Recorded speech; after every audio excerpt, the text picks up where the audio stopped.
Bangladesh railway সহ অনেকগুলো পরীক্ষার আপডেট আমি এই মুহূর্তে আপনাদেরকে জানিয়ে দেবো। শেষ পর্যন্ত সাথেই থাকুন। আপনারা অনেকেই প্রশ্ন করেছেন যে আমি কিন্তু ইতিমধ্যে আমার পেজে অনেকগুলো আপডেট দিয়েছি যে কোন তারিখ কোন পরীক্ষাটি অনুষ্ঠিত হবে। তো এখন সবার সবচেয়ে বড় যে প্রশ্ন যে SMS-টা আমরা কবে পাবো।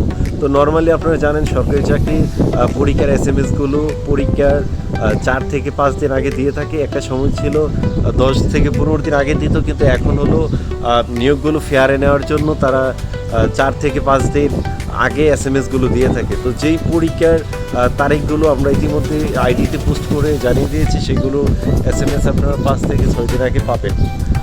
তো বাংলাদেশ রেলওয়ের পরীক্ষা আগামী 15 এবং 16 তারিখ অনুষ্ঠিত হবে। এই ছিল আমাদের কাছে বাংলাদেশ রেলওয়ের তথ্য। তবে যদি 15 তারিখ না হয় তাহলে 16 তারিখ সকাল এবং বিকালে অনুষ্ঠিত হবে।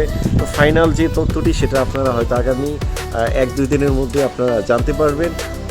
তারা নোটিশও দিবে, অবশ্যই বাংলাদেশ রেলওয়ে 1 সপ্তাহ আগেই তারা নোটিশ দিয়েছে। তো আশা করি খুব দ্রুত সময়ের মধ্যে আরও বিস্তারিত জানতে পারবেন। এছাড়া আরও অন্যান্য যে ডাক বিভাগ খুলনা অঞ্চলে পোস্টাল অপারেটরের পরীক্ষা 15 তারিখ অনুষ্ঠিত হবে। তো পরবর্তীতে আরও অন্য চাকরির যে আপডেটগুলো আছে সেগুলো আমরা খুব দ্রুতই আপনাদেরকে আরও বিস্তারিত আকারে জানিয়ে দেবো। আমাদের পেজটি ফলো করে সাথেই থাকুন। সময় দেওয়ার জন্য আপনাদের সবাইকে অনেক ধন্যবাদ।